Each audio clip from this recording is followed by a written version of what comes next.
in our first example, we have this young man who is apparently freaking out over not getting a ticket to get out of town. He's been here a couple of days, but is this truly mental illness, or is he just really PO'd? You can see the motions that he makes, and screaming and yelling, and almost tribal whoops that he was doing, and then he seems to calm down a little bit and head off and go about his day. So our next example is a man who was caught on Highway 44 naked.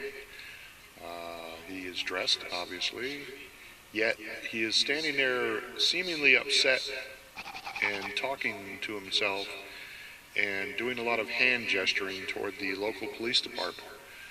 I don't believe I understand even remotely what he's going through. However, it is entertaining to watch.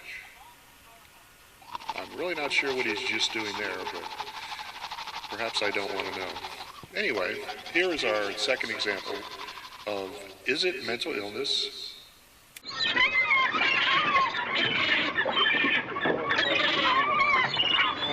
And here we have our second subject. As you can see, he has occupied one of our benches at one of our gates. He appears to be homeless. He appears to be going nowhere in a big hurry. He was finally removed from the premises to make room for people that actually want to take the bus. And our third subject here came out of nowhere one day and proceeded to cause all kinds of aggravation, including laying down on one of the bus wheelchair ramps and refusing to pay. She too was dealt with in the typical fashion of removing them from the premises, and eventually she disappeared. We see most of is people sleeping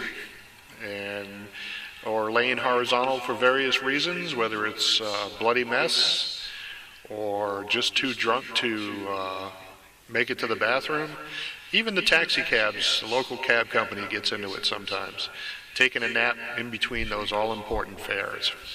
So, I guess in the long run, it's really difficult to identify mental illness just by a person's appearance.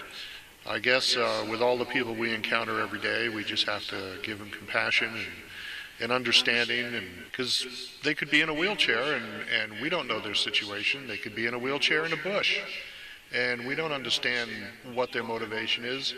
Some people don't have enough clothing to wear, or some people wear too much and feel grumpy all the time.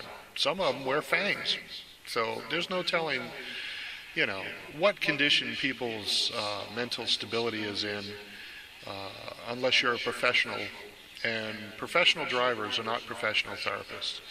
So I guess in the long run, what we have to do is just treat them with respect and honor their struggles that they've gone through and their choices in lifestyle. Okay. And remember, most of all, mental illness is nothing to mess around with. Why, even the most normal-seeming people can have episodes of instability.